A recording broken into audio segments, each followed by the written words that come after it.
Pati naman yung mga bata, sana naman, huwag na kayo magkakalat sa kalsada at sa mga eskwelahan. Maasaan ba yun? Para malinis ang ating barangay. At doon sa mga bata, mga nagsisipagtapos at dinamong karangalan, ay isang malaking karangalan para sa inyong mga magulang at sa ating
ang tinig ko naman ay naman at hindi. Yaong kakapati na ayaw pagdakan. Alot na bulakdak ang aking kagawan. Saka sa pagpasok ang pangwalang ulan. Ang mga samakuy ng dating mamamatay. Walang utang na di, may bayad na buo. Ako'y nagmasaya, ngayoy sa buo.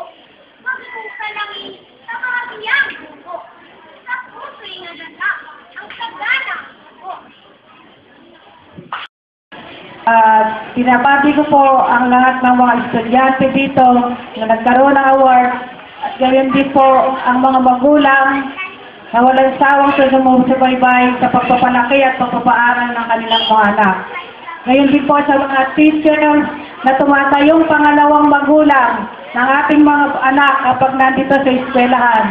Hangad po namin lahat ang inyong tagumpay at isa po nating laging pagsikapan ang ating pag-aaral, mapagtapos po natin ang ating mga anak. Kaya po ang kahirapan ay hindi hadlang sa pangarap sa ating buhay. Kaya po sa mga magulang, mga estudyante, guro at principal na eskwelahan ito, kami po lahat ay bumabati sa inyo ng mga isang tanghali at mabuhay po tayong lahat.